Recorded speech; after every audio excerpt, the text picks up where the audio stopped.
Olá, sejam bem-vindos ao primeiro episódio do Conexão Sindicemp. Essa que é mais uma ferramenta do Sindicemp Maranhão para estar ainda mais perto de você, servidor e servidora.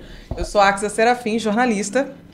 Olá, pessoal. Eu sou Vânia Leal, analista do Ministério Público, atual diretora-presidenta do Sindicemp Maranhão. Já aí nesse cargo aí já tem 8 anos e eleita agora para mais uma gestão, juntamente com os colegas Juscelio e Luciana, que estão aqui presentes, mas também junto com o colega Valdeni Barros, que está afastado atualmente para concorrer nas eleições municipais, e temos mais um cargo que atualmente está vago por uma renúncia e que nós vamos fazer a recomposição brevemente.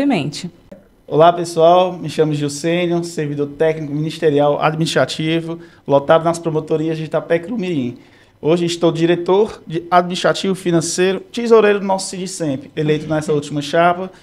Olá, pessoal, me chamo Luciana Carvalho, sou técnica ministerial em execução de mandatos, lotada nas promotorias de justiça de Timon, né? E estou diretora de comunicação do sindicato, eleita agora nessa chapa em 2024.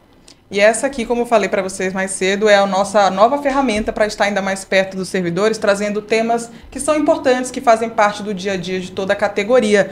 E nesse nosso primeiro episódio a gente já traz aí um tema que é sensível para todo mundo, que não sai da cabeça dos servidores, que é a reposição inflacionária. Para você que está assistindo o vídeo, eles estão agora usando a nossa camiseta da reposição inflacionária, da nossa campanha pela mobilização, que traz a pergunta: por que tudo para promotor e procurador, mas nada para servidor? Essa pergunta que elenca um pouco da sensação de frustração dos servidores por presenciar dentro do órgão uma certa diferença no tratamento. É isso, Luciano? Isso. Essa pergunta, ela é mais sensível ainda quando a gente trata do Ministério Público, né? Porque por ser fiscal da lei e por a lei nos garantir essa igualdade de tratamento, não só a nós, mas para qualquer cidadão, ela se torna ainda mais grave, né? Esse tipo de disparidade dentro de um órgão que deveria fiscalizar, né, essa igualdade, né? E, assim, em relação a essa disparidade, ela é tão inerente dentro do órgão, né, que você costuma ouvir, não só de promotor, mas do próprio servidor, né? Quer ganhar bem? Quer um aumento? Seja promotor, né? E aí a gente se pergunta, o Ministério Público é só o membro? O Ministério Público é só o promotor e o procurador? Nós, servidores, não fazemos parte? Nesse ponto até é importante enfatizar, né? Nós somos servidores de carreira, nós estamos no órgão por meio de um concurso público. E a disparidade, que é o que está incomodando tanto os servidores hoje, é em relação à recomposição inflacionária. Ninguém aqui está falando de aumento, a gente está falando de recomposição inflacionária. Para vocês terem uma ideia, nós estamos sem reposição desde 2020. Desde 2020. Enquanto membros, que são os promotores e procuradores, tiveram recomposição na caixa de 18%. Lembrando que essa última reposição foi irrisória, né? Menos de 3%, que praticamente nem cobria a inflação do ano anterior. A nossa reposição em 2020 foi de 2,94%, quando a inflação do ano anterior, que é dada no seguinte, estava na faixa de 3 ponto alguma coisa. Então, assim, foi realmente bem abaixo. Mas, voltando à pergunta, Axa, hoje, o nosso principal sentimento de injustiça mesmo, né, com esse tratamento diferenciado, é exatamente por conta dessa falta de reposição, que os membros tiveram 18% e os servidores não tiveram nada, sendo que nós estamos aí com quase 60% de defasagem, mas não é só isso a que a gente se refere, né? Essa diferença de tratamento ela já é desde sempre, desde a criação dos auxílios, que quando foi criado o auxílio alimentação, o auxílio saúde, lá atrás, primeiro foi criado o auxílio para os membros, né, que são os promotores e procuradores, é sempre bom frisar isso, mas os servidores para os servidores não foi criado. Então, só com muita luta, com luta do sindicato, é que a gente posteriormente conseguiu criar esses auxílios, mas nós estamos sempre atrás em questão de valores, né? E isso não se justifica De forma alguma, porque são verbas, no caso dos auxílios, são verbas indenizatórias, né, e que são para fazer face a custos que todos nós temos e que moramos no mesmo estado, então nós vamos aos mesmos supermercados, nós vamos aos mesmos hospitais, então não tem justificativa para ser diferente e, no entanto, é diferente, né? E outras coisas, os promotores e procuradores recebem gratificação por atividade eleitoral. Aí a colega Luciana pode falar um pouquinho mais sobre isso, que ela é executora, é uma das que realmente estão sujeitas a essas atividades. Criaram agora, no último ano, o que eles chamam de acervo, né, que é mais uma forma de aumentar o ganho que eles têm. O plantão, a correspondência de outras unidades. E alguém sabia explicar o que é o acervo? Fala-se muito sobre ele, mas alguém sabe de fato o que essa verba representa? O acervo, ele, quando o promotor, o membro, não, promotor, procurador, ele trabalha mais de 400 peças, né? Falo engano, 400 peças, que a gente vai olhar o nosso Digidoc e tá lá. Em 4 meses a gente bate essa produtividade. Eles ganham esse acervo, essa produção. O que é importante dentro dessa temática de diferenciação dos servidores, é importante a gente ter a ideia de quando a gente precisa produzir mais. Exemplo, remoto. Muitos servidores estão de remoto. Eles são obrigados a ter uma produção maior. Mas o prêmio que eles ganham é uma situação particular que é ruim para o servidor. Porque o servidor, às vezes, ele queria estar na comarca, mas não, ele está, por alguma situação particular, ele está trabalhando de casa, mas ele não tem nenhum bônus. Ele tem ônus de produção, ônus de arcar com o financeiro do seu local de trabalho. E aí vem a pergunta também, e esse acervo? Essa produção é feita só pelo membro, né? O servidor, o administrativo, principalmente, né? E aqueles que são executores, que trabalham como administrativo. Essa produção todinha, ela é só feita pelo membro? É ele que produz? É ele que está alimentando esses sistemas, né? A gente fica com essa pergunta, né? E é importante frisar também que os servidores não querem, não é isso? Eles não querem se equiparar aos promotores e procuradores porque são atribuições diferentes. Até porque quando a gente faz o concurso por cargo da gente. Isso não quer dizer... A gente volta àquela pergunta, quer ganhar bem, quer ter aumento, vai ser promotor. Não é assim. Na verdade, a gente não quer ser promotor. Se eu quisesse ser promotor, eu faria o concurso para promotor. Então é importante destacar que essa equiparação exatamente, seria o quê? Mas o que a gente quer é o quê? Isonomia. Se ele tem um aumento e nós trabalhamos na mesma instituição, se ele tem um aumento não, se ele tem uma reposição, por que eu que sou servidora, trabalho na mesma instituição, não posso ter? Por que a alimentação dele vale mais que a minha? Ele come melhor do que eu? O plano de saúde dele é mais caro que o meu? Existe um plano diferenciado para membro, para procurador? Eu desconheço. Eu acho que o meu plano deve ser o mesmo, né? Então, a gente vem para essa pergunta. E, voltando aqui à questão do eleitoral, né, que como a Vânia tocou, eles recebem por esse eleitoral, né? São gratificados, e nós, servidores do Ministério Público, principalmente os executores, né, eles são obrigados, né, a prestar esse serviço para a Justiça Eleitoral sem nenhuma gratificação. Ele não é servidor da Justiça Eleitoral, ele não é gratificado pelo órgão, pelo Ministério Público para exercer essa atividade. E a gente vê, por exemplo, os juízes. O juiz eleitoral, ele ganha essa gratificação, mas ele não usa a estrutura do Tribunal de Justiça para que ele exerça o serviço dele. Ele usa a estrutura do TRE. Porque não funciona dessa forma com o Ministério Público, né? A gente vê colegas, muitas vezes, ficarem, após o expediente, sem ser gratificado por nada, entendeu? Mas são obrigados por quê? Porque tem medo de responder procedimento administrativo, porque tem medo de inúmeras coisas que a gente sabe que pode ocorrer dentro do órgão, né? Então, a gente fica essa pergunta, por que... E, no caso, os promotores e procuradores recebem uma contrapartida, né? E é importante frisar essa questão, eu estou frisando muito essa questão, eu quero frisar muito bem essa questão do juiz eleitoral, exatamente por isso, porque ele não usa a estrutura do órgão, a quem ele pertence originariamente. Por que o Ministério Público tem que usar, se nós não somos gratificados por isso? Creio eu que eles não usem, porque os servidores deles não seriam gratificados. Ainda nessa mesma temática da diferença de tratamento, o Juscelino até falou, né, dessa reposição que foi concedida para os membros no ano passado, que foi de 18%. E aí a gente faz uma pergunta para vocês que já estão há muitos anos no Ministério Público. Já houve alguma reposição de 18% para servidor? Nunca. A reposição realmente nunca houve. A única vez que nós tivemos um percentual, inclusive foi um pouco maior que isso, foi de 21,7%, foi decorrente de uma ação judicial do sindicato. E isso foi implantado por ordem judicial, não por ordem da Procuradoria-Geral. Então, de fato, a reposição nesse patamar... Isso tem quantos anos, Juliana? Tem 10 anos, foi em 2014. Eu não estava nem no órgão. Estava estudando ainda para concurso. Isso. E esse é o problema, né? A gente está falando de uma questão de direitos que seriam que a gente está trabalhando no eleitoral, a gente deveria também receber uma gratificação para o eleitoral, mas a gente está chorando por um projeto de lei que não sai da lema. Uma reposição de 6%. A questão dos 18% para promotor e procurador, a gente se pergunta, o que é que tinha lá que hoje não tem?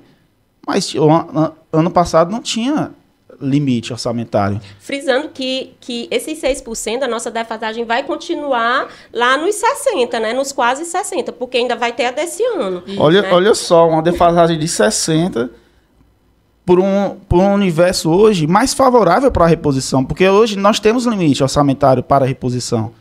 E antes não tinha. E antes teve para eles, porque hoje com limite orçamentário não tem para nós. É essa pergunta que você, servidor, tem que fazer. E aí é importante a gente fazer também um resgate histórico do projeto que trata da reposição. A gente volta e meia fala, né, cita nominalmente o projeto, é o 92/2024, mas ele foi protocolado em 2023. O sindicato ele pediu, na verdade o sindicato já vem pedindo desde 2021 que a PGJ protocole um novo projeto de lei que trate sobre a reposição inflacionária, mas foi em setembro do ano passado que o sindicato novamente veio pedir novamente para a Procuradoria, e aí em outubro, ou seja, quase um ano atrás, esse projeto foi protocolado, ficou sem número durante muitos meses, não é isso, Vânia? Isso. Só fazendo um pequeno resgate aqui, gente. Quando essa gestão agora, e a gente pode falar um pouquinho mais na frente dela, tomou posse agora, no último dia 17 de junho, e a gestão anterior entrou em 2020 no Ministério Público, né? Então, foi mais ou menos em maio, nós tivemos a nossa última reposição em 2020, em março de 2020, e logo depois veio pandemia, a gente teve algumas limitações, né? Veio a Lei Complementar 173, que proibiu algumas coisas, principalmente aumento de despesas, e também a Lei Complementar 178, que mudou a fórmula de cômputo dos limites da LRF, né? Que é a Lei de Responsabilidade Fiscal. Quando essa lei complementar ela entrou em vigência, o limite do Ministério Público, que estava ali próximo de 2%, a gente também pode fazer uma explicação sobre isso, o limite do Ministério Público, que o máximo hoje é 2% da receita corrente líquida, ele foi para 2,19%. Então, a gestão anterior do Ministério Público, quando ela entrou de fato, com restrições orçamentárias, né? Com o limite 2,19, tem umas restrições. E aí, de fato, a administração anterior ficou impedida de fazer essa reposição lá atrás, apesar da lei ter uma ressalva para isso. Então, por conta disso, nós, compreendendo a situação da instituição, né, realmente a gente não tinha feito a solicitação ainda de que fosse recomposta e tal, por conta de todas essas considerações. Porém, em 2018, o limite do Ministério Público já tinha baixado um pouco, estava ali em 2,01, ou seja, ainda acima do limite da Lei de Responsabilidade Fiscal, mas, no entanto, eles mandaram o projeto do reajuste dos membros, dos 18%, nesse quadro, né, com o orçamento, com o limite da LRF em 201. Então, nós decidimos, bom, então, se pode para os promotores e procuradores, então também pode para a gente. E, de fato, existe uma ressalva da Lei de Responsabilidade Fiscal que diz que, quando é para reposição, você pode, de fato, pagar acima desse limite. Só que isso só aconteceu para os membros e não para os servidores. Isso é mais uma diferença de tratamento aí para a gente. Mas eu me perdi na tua pergunta. Não, a gente está fazendo aqui um resgate histórico da tramitação do projeto de lei, que foi protocolado em setembro. Isso, lembrei. Mas então, nesse meio tempo, né, que a gente mandou, que a gente estava esperando, e aí então a gente realmente, não, vamos buscar essa reposição, porque não é justo que os membros recebam e a gente não. Então, fomos tentar negociar com o procurador, e aí é importante lembrar também que, à época, a então gestão do Ministério Público dizia que tudo que fosse pago para promotor e procurador seria também pago para o servidor. E nós ficamos aguardando esses 18%. Inclusive, tinha, dentro dessa promessa, os servidores esperavam também que viesse esses 18%. Não veio, até que, depois de muita conversa, muitas reuniões, eles disseram que iriam mandar 6%. Aí, beleza, ok, vamos mandar 6%. No final, não queriam mais mandar os 6%, e aí nós fomos lá e pressionamos e fizemos com que o projeto fosse enviado, e de fato foi. Foi enviado em outubro de 2023, acho que foi, se eu não me engano, foi 4 de outubro de 2023, e aí foi para Lima. Chegando lá, ficou, como a Axa falou, né, sem numeração.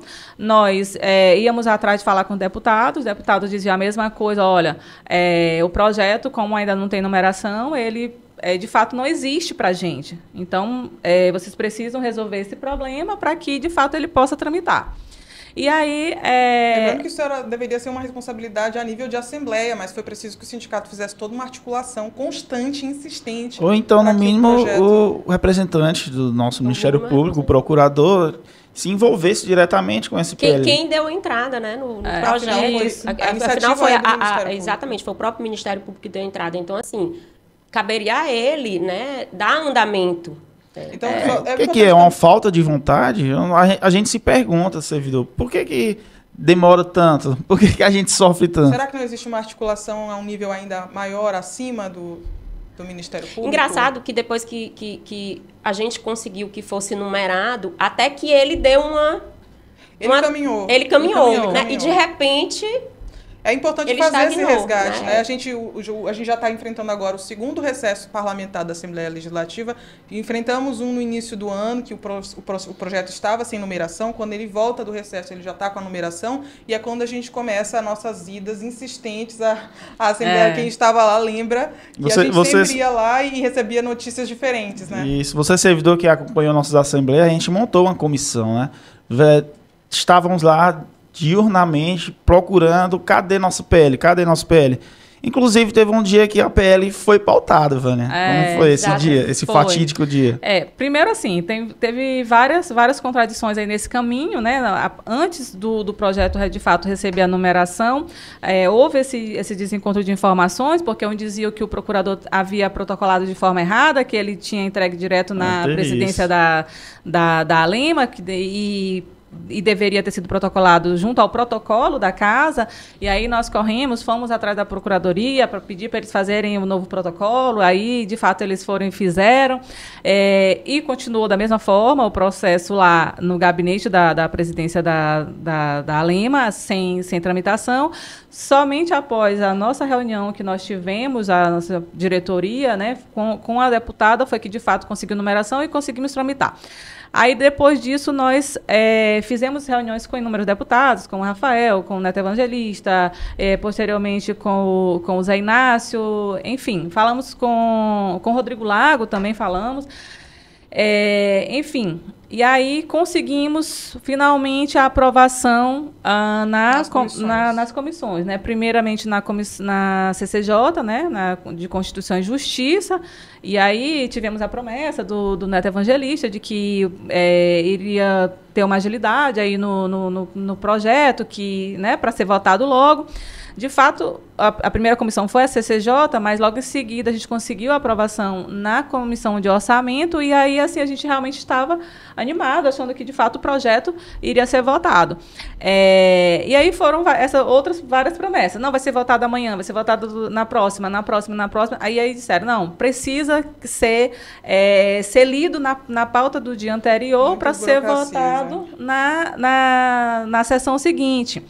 E aí, não, ele não foi votado porque não entrou, e ficou nessa, né? Até que, de fato, e assim, foram várias idas, a gente ia quase toda a sessão, a gente estava lá, né? Nesse início, a gente realmente estava em toda a sessão. Toda terça, quarta e quinta nós estávamos lá. Só uma curiosidade importante que eu acho importante citar aqui é que o projeto ele chegou a tramitar na ordem do dia em regime de prioridade. Imagina se... É esse fatídico dia que eu me refiro. Vânia, você estava lá, o que é que aconteceu nesse dia? Bom, essa pergunta é difícil, Ju. Eu acho que ninguém aqui sabe responder. Mas, de fato, é que o projeto chegou a ser lido como se estivesse na ordem do dia. E o nosso PGJ estava lá, na época, né? O PJ... Isso, o procurador, né? O projeto foi lido para, teoricamente, ser votado na ordem do dia, mas, de fato, simplesmente ele sumiu. Ninguém falou, nem como se ele não tivesse existido.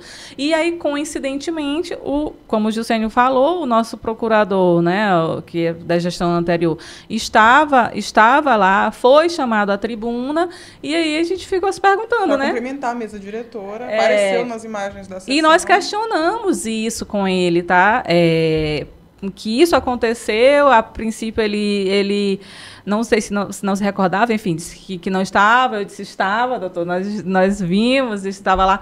E aí ele disse que teria ido para uma sessão solene, que teria logo em seguida, que de fato teve, tá, essa sessão, mas o fato o projeto está lá desde então. Nós achamos que cabe ao Procurador de Justiça, né, que é o chefe maior da instituição, fazer esse projeto tramitar, porque, assim, teoricamente, o Ministério Público ele tem uma autonomia administrativa, financeira, orçamentária, né? Então, se ele tem essa autonomia e se ele manda um projeto que diz respeito ao seu orçamento, como é que a Assembleia Legislativa, ou quem quer que seja, pode interferir, o projeto não anda? Aí a gente entra aí na questão, também da questão da disparidade do tratamento, né?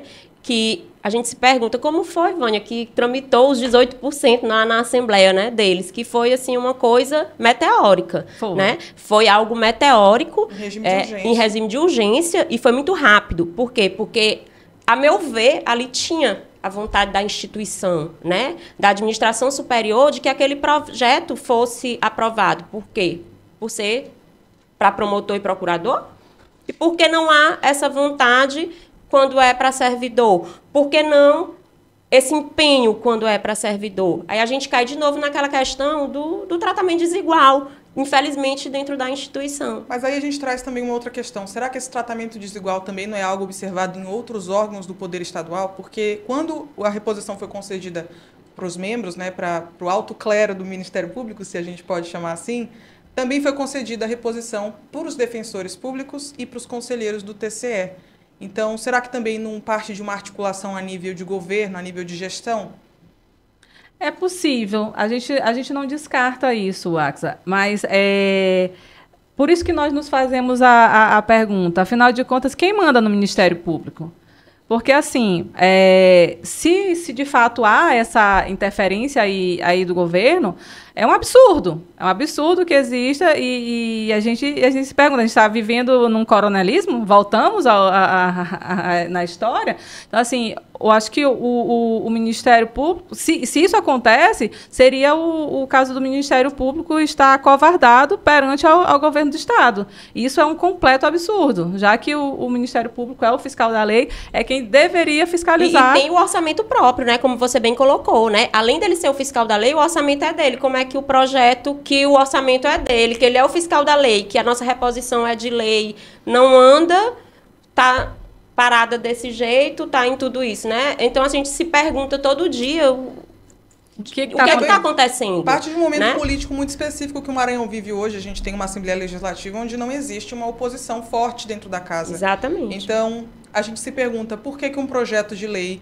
que trata de uma medida que vai impactar um orçamento próprio de uma instituição demora quase um ano para tramitar. O que acontece? De quem parte a ordem para segurar o projeto? Porque a gente também tem o exemplo de outros órgãos que estão em situação parecida, muito embora, né, os servidores do TJ tenham recebido um aumento recentemente. E que a gente cai até naquela pergunta de um dos nossos vídeos da nossa campanha, né, quem manda no Ministério Público do Maranhão, e que é o que a gente se pergunta. E a gente não tem essa resposta. E que eles se ofendem quando a gente faz essa pergunta. Mas como não se perguntar, né? Diante de todo esse quadro, diante de tudo isso que vem acontecendo.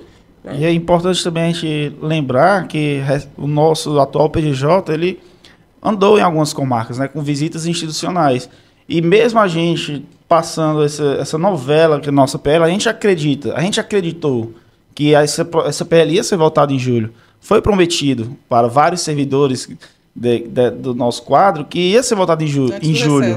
Mas a gente crê que o Ministério Público tem autonomia ainda. E fica aquele desencontro de informações, né? Porque ao mesmo tempo que a gente não tem essa informação da instituição, porque a gente, enquanto sindicato, nunca teve essa informação, né? A gente teve essa notícia de que o PGJ deu essa informação pelas comarcas pelas quais passam, em conversas de bastidores. Então, assim, fica muito... a gente fica muito sem saber o que realmente está acontecendo. E por falar em novo PGJ, a gente tem agora uma mudança aí na Procuradoria-Geral de Justiça, né? Um novo líder à frente do órgão. O sindicato tentou diálogo com ele sobre essa questão. Como é que vocês veem essa aproximação com a atual gestão?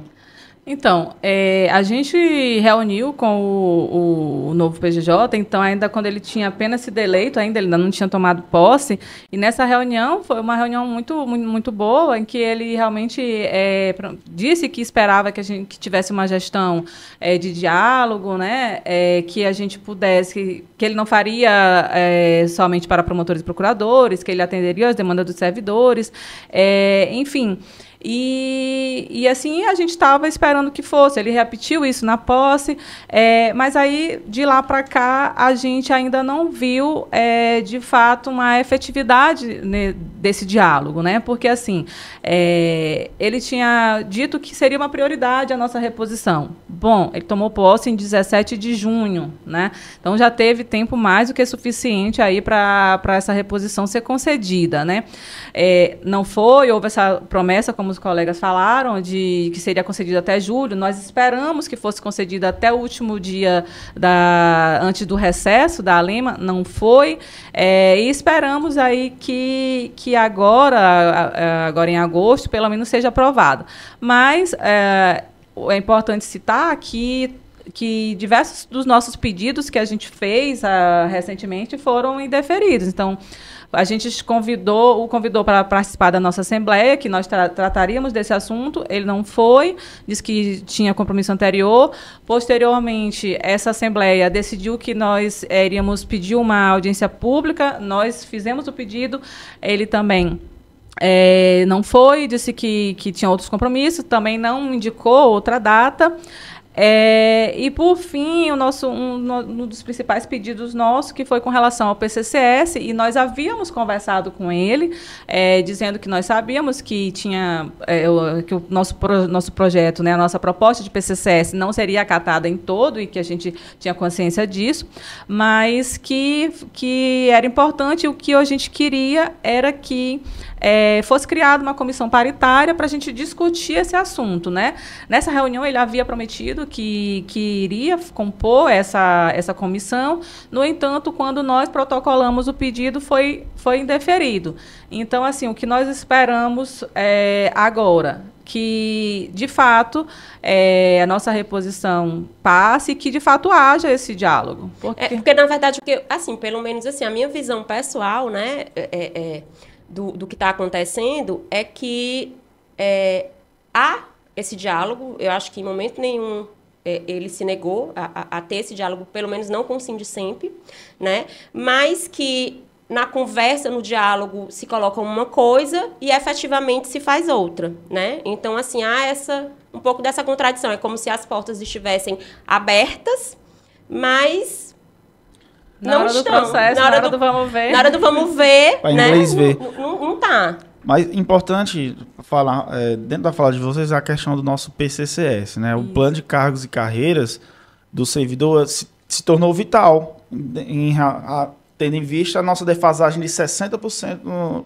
de perdas inflacionárias. Servidores que estão aí, que já chegaram na última classe, estão com salário congelado, pessoal, há 5 anos.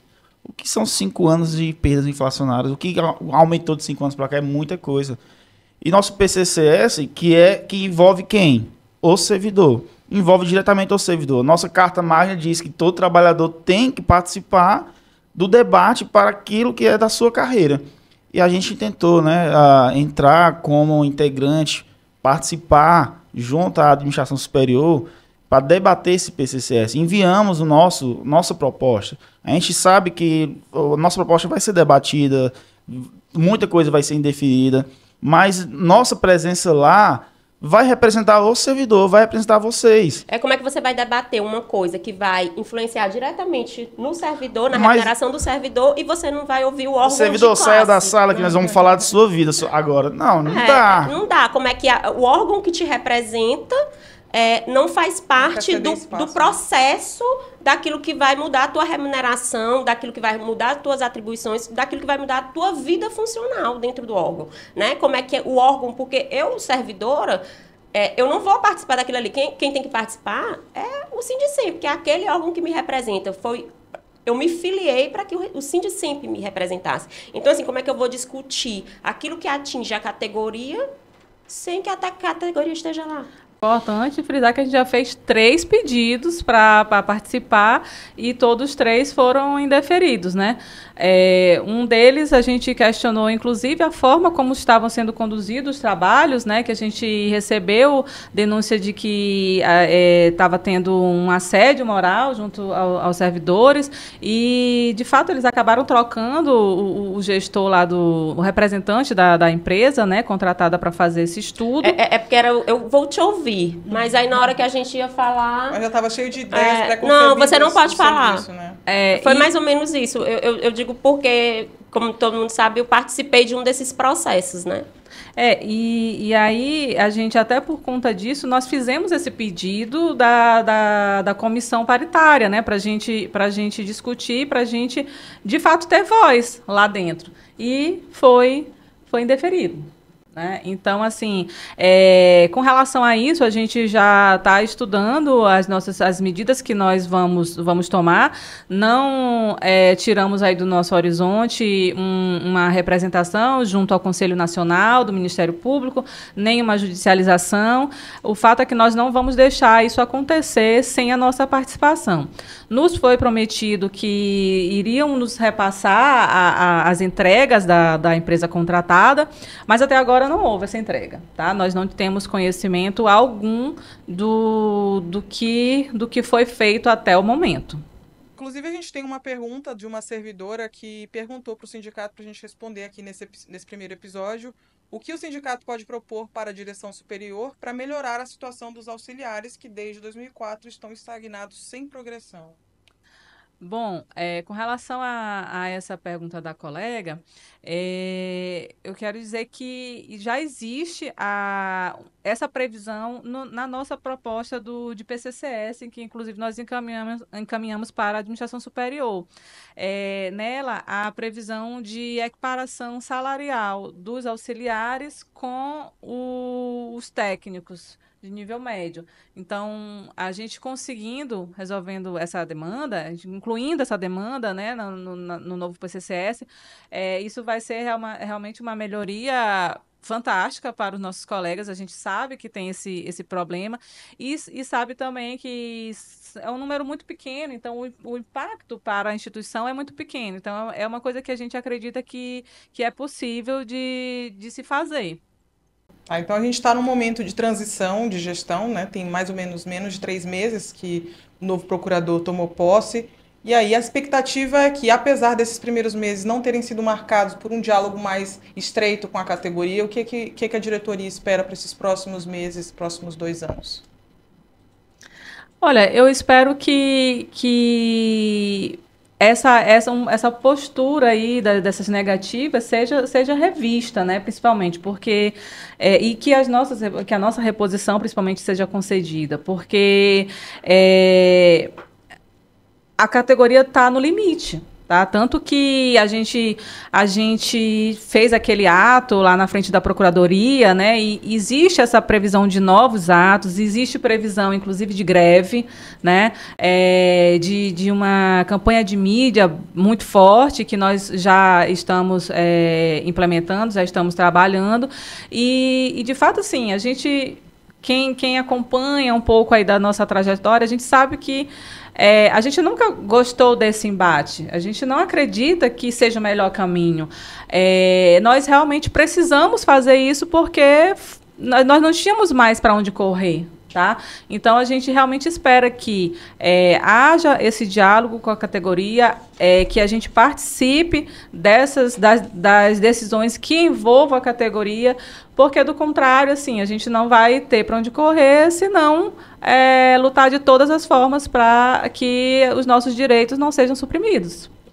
E principalmente essa questão da valorização do servidor, que eu acho que a valorização do servidor, eu acho não, eu tenho certeza. A valorização do servidor, ela não se limita à remuneração, né? Ela vai bem além disso. Então, eu acho que é isso que a gente espera da administração, da escuta da categoria, né? De você valorizar o servidor enquanto parte da instituição, né? Porque nós somos parte da instituição. São quase 1.700 servidores, dentre efetivos, comissionados e requisitados, né? Então, só para quem está em casa entender um pouco como é o funcionamento do Ministério Público, segundo dados deste ano, são 313 membros, que são os promotores e procuradores, e 1.695 servidores, entre efetivos, comissionados e requisitados, isso sem contar os 510 terceirizados e os 312 estagiários, ou seja, existe um corpo de pessoas, um corpo de funcionários aí muito extenso, muito grande, que é quem trabalha junto aos procuradores e promotores para levar justiça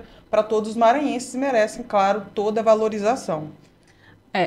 Com relação a esse ponto, Axa, é importante citar, né, que essa situação do Ministério Público do Maranhão, ela é bem complicada e bem contraditória para o fiscal da lei, né? Porque, para quem não sabe, o Ministério Público, ele fiscaliza as prefeituras, né, a realização de concurso público e exige que as prefeituras realizem seus concursos para ter o seu quadro, em sua maioria, providos por servidores concursados, efetivos e tal, porque isso garante impessoalidade, enfim, uma série de princípios que norteiam a administração pública.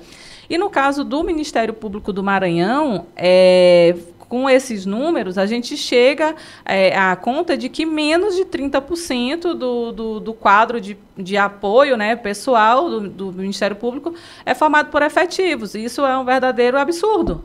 E assim, é contrário à lei. A gente, inclusive, tem, a nossa Associação Nacional tem uma ação direta de inconstitucionalidade que questiona esses pontos. Na verdade, são 2 ações, tá? Uma delas já foi julgada procedente, que é a ADIM, né, que a gente chama.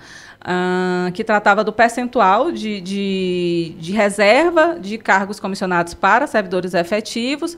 A nossa lei ela tinha a definição, a reserva de 50% desses cargos, mas ela excluía desse cômputo os assessores de promotor e procurador. Então, esse artigo, na verdade, perdão, um parágrafo único que trazia essa exclusão, ele foi declarado inconstitucional, e o que vale hoje é que o Ministério Público deve ter uma reserva de 50% de cargos comissionados para efetivos, o que não é a realidade atual, tá? Hoje, segundo o levantamento do próprio Ministério Público, apenas 9% dos servidores efetivos ocupam cargos comissionados. Então, desse ponto, velho, eu queria até reforçar com o pessoal, quer dizer que o Ministério Público, o fiscal da lei, foi fiscalizado.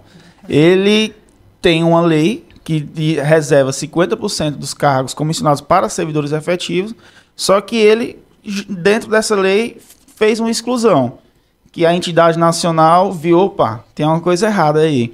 Questionou no STF, com ação direta de inconstitucionalidade, e o STF, sim, o fiscal da lei está errado, esse cômputo, essa exclusão está errada. Eu não fiz a conta não, mas eu acho que mesmo com essa exclusão aí, ainda não chegava, com a exclusão ele ainda não cumpria a lei. Se ainda tivesse aquela exclusão, não cumpria, ele ainda não cumpria, entendeu? Mesmo que fosse considerada essa exclusão, ele ainda não cumpriria. Segundo o voto, com os valores que estavam durante a votação da DIN, ficava em torno de, se eu não me engano, 10% só. Tu falaste bem essa questão do concurso público, Vânia. Eu me lembrei aqui de um caso, não foi em Timon, gente, porque como eu sou de Timon, o povo pode achar que é em Timon. Essa questão, né? O Ministério Público cobra, né? Principalmente das prefeituras, nas comarcas, e ele não faz. Me lembrei de um caso que não tem muito a ver com concurso público, mas é um exemplo que a gente pode citar aqui, né? E frisando que não foi em Timon, né? Promotor manda uma recomendação para a prefeitura em relação à acessibilidade, né? Resposta do prefeito para o promotor: tem acessibilidade no prédio da promotoria? Quando você fizer no seu, eu faço aqui na prefeitura. É um exemplo bem... Então, assim, como é que você vai cobrar? Eu coloquei esse caso, porque como é que você vai cobrar de alguém algo que você não faz? É aquele tal do faço o que eu digo, mas não faço o que eu faço? Mas é importante destacar também que o Sindicemp Maranhão é uma entidade que representa também os servidores comissionados e que a gente acredita na competência de cada servidor comissionado que faz parte da instituição. Mas é importante frisar que o nosso sindicato ele luta por mais concurso público para garantir impessoalidade e tudo que é necessário. E principalmente o cumprimento da lei, né? Principalmente o cumprimento da lei, que é aquilo que o Ministério Público tem que defender. Axel, o que tu falou é importantíssimo, é bom a gente frisar que o servidor comissionado, ele tem a sua importância. O servidor cedido das prefeituras que passaram no concurso público e estão lá trabalhando, nosso lá tem a sua importância. E a gente se pergunta por que auxílio saúde não é concedido ao servidor cedido. O que o sindicato luta é justamente por esses direitos. São 510 terceirizados que estão lá nos corredores do Ministério Público do Maranhão. Mas eu acho que é importante também dizer que, embora esses servidores muitas vezes não tenham qualificações técnicas para exercer determinadas atividades, também existe, a gente sabe que na terceirização no Brasil existe uma grande precarização do trabalho. E esses trabalhadores vivem com condições muitas vezes inferiores a que eles poderiam ter, justamente por serem... Fora que é um completo constrangimento você trabalhar com uma pessoa, pelo menos eu me sinto extremamente constrangida, de exercer as mesmas atividades, ganhar valor tal...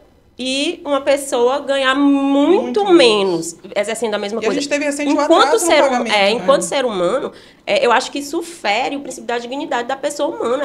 Para mim, é extremamente constrangedor. Eu não me sinto à vontade, eu não me sinto bem de fazer as mesmas coisas e uma pessoa ganhar muito menos do que eu para isso dentro do mesmo órgão. Ela pode até, por exemplo, na prefeitura, tem gente que ganha muito menos do que eu fazendo as mesmas coisas, mas ela fez concurso para aquilo ali, ela aceitou aquele salário. Agora, dentro da mesma instituição, a gente parte de novo para aquela questão do princípio da isonomia, né?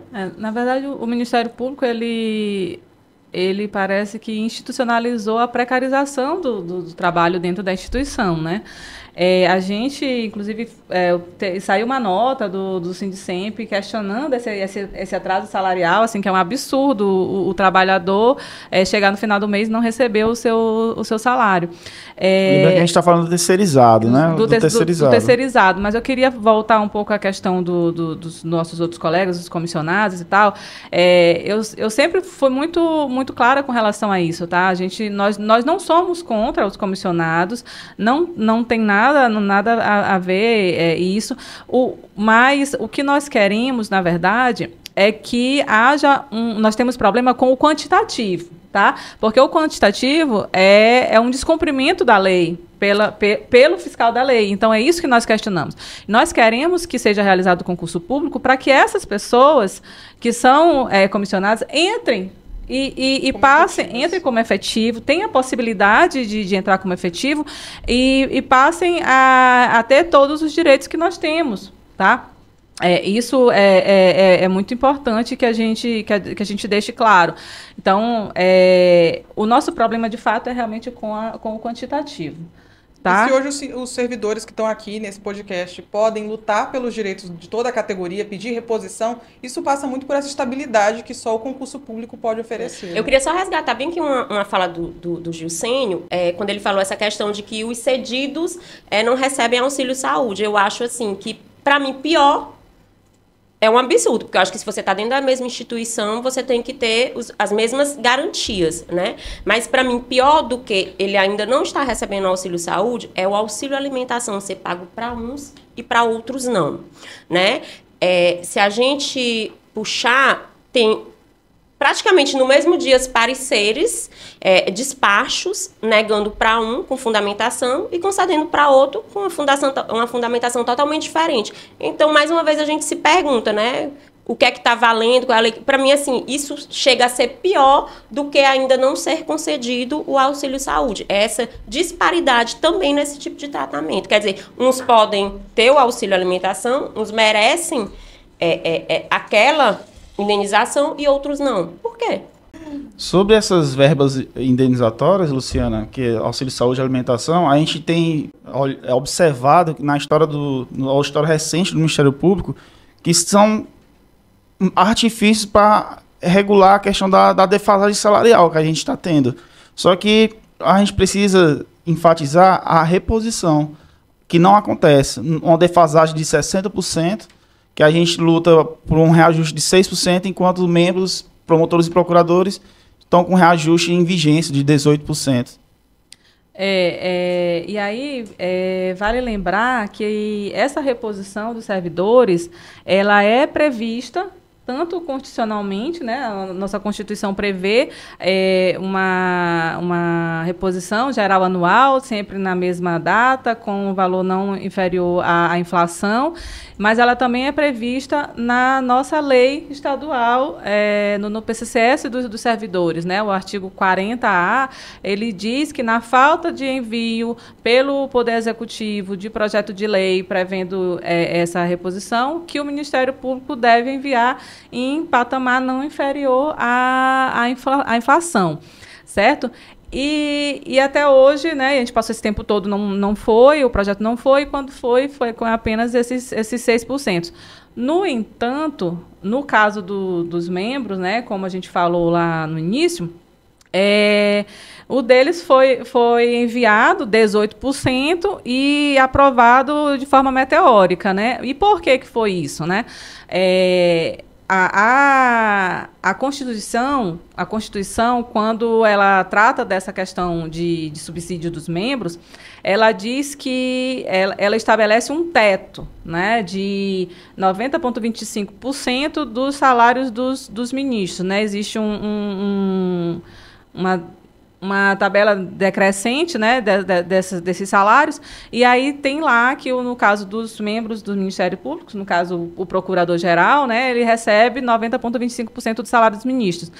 E o salário dos ministros, no final de 2022, estava tramitando e foi aprovado no início de janeiro de 2023, foi aprovado desses mesmos 18% para os ministros do STF, isso em janeiro. E em fevereiro foi aprovado, em março foi aprovado esse 18% para os promotores e procuradores. E aí eles usam isso como se fosse, como se essa regra fosse piso, né? Então, aumentou o salário dos ministros, o subsídio dos ministros, automaticamente tem que aumentar o subsídio dos membros. E não é assim, tá? Isso, na verdade, não, o que eles tratam como piso é, na verdade, teto. E isso não quer dizer que você deva fazer de forma automática, ou sem lei, ou sem cumprir os limites orçamentários, ou o que quer que seja. Tá? Isso é muito importante que a gente registre. E no caso dos servidores, que existe essa previsão, tanto constitucional quanto pela lei estadual, até agora não tem sido implementado efetivamente. Então a gente vê aí um cenário de muita diferença no tratamento que a gente acredita que pode sim ser corrigida com muito esforço e boa vontade, né? E aí fica aí, né? Será que o nosso projeto finalmente vai sair? A expectativa é que o PGJ, né, se empenhe mais, né, que realmente essa reposição pelo menos saia, né? E ele mostra quem manda no Ministério Público. E ele mostra quem manda no Ministério Público, né? A gente tenta acreditar que o nosso PGJ vai atuar pró-servidor, porque nós como sindicato queremos manter o diálogo, só que o diálogo tem que ser dos dois lados. Tem que ser recíproco. Né? Tem que ser recíproco e não tem que ser só da boca para fora, tem que ser formal, tem que ser por atitudes, por ações. E a gente acredita, sim, que nosso PGJ vai concluir esse reajuste ainda em agosto, porque foi dito em julho acabou. A gente precisa que seja aprovado em agosto. Que a gente não chegue num novo recesso aí do final do ano. Já com esse projeto ainda. E aí, o que a gente também espera da categoria, né? O que a categoria, primeiro, esteja realmente, se informe junto às nossas mídias, nosso site, nossa rede social, nós temos aí Instagram, WhatsApp, então que entre nos grupos para ficar sempre informado, que leia os nossos e-mails, aí a gente lança 2 boletins por e-mail, um semanal para os nossos filiados e um mensal para toda a categoria de servidores, tá? Isso foi uma determinação nossa, da diretoria, para que realmente a informação chegue para todos os servidores. Mas é importante que, além dos servidores estar informado, né, que ele participe. A gente sabe que hoje em dia tudo gira muito em torno da internet, das redes, mídia social. Então, a gente precisa que, para o nosso conteúdo ser entregue, a gente precisa que o servidor siga os nossos perfis, curta, compartilhe as nossas informações, que seja também uma voz do sindicato no seu local de trabalho, para aqueles colegas que não são filiados, que chamem os colegas para se filiar. Tá? O sindicato é para todos os servidores, não só para servidores efetivos, mas servidores comissionados, servidores requisitados. A gente sempre busca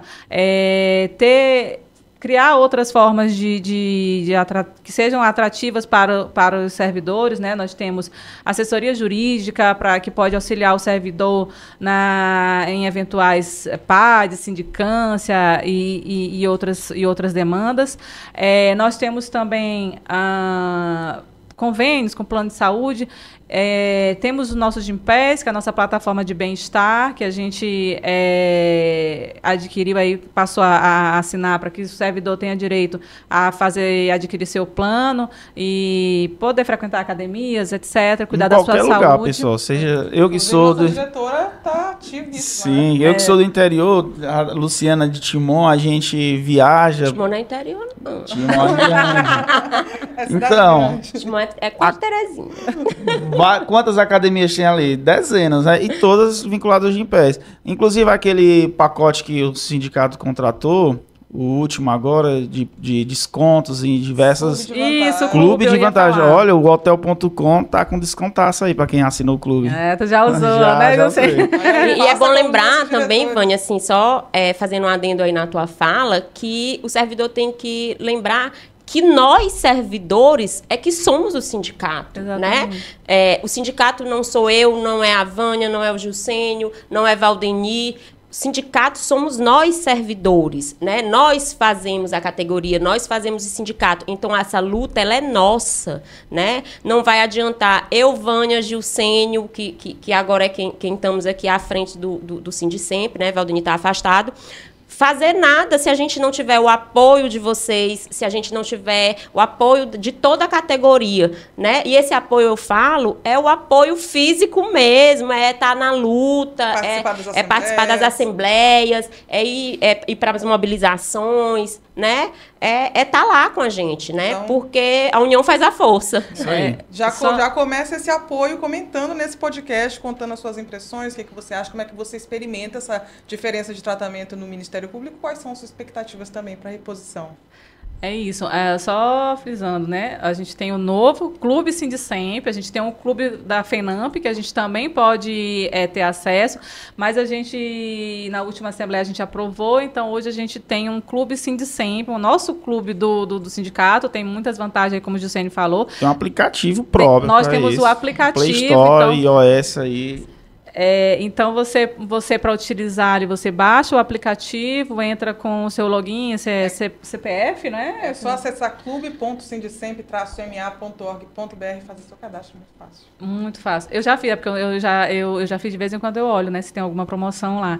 E assim, uma coisa bem interessante, pessoal, o sindicato, ele tem o convênio com a APCF Saúde, que não é um plano de saúde, mas é um clube de desconto, né? Então, consultas, exames.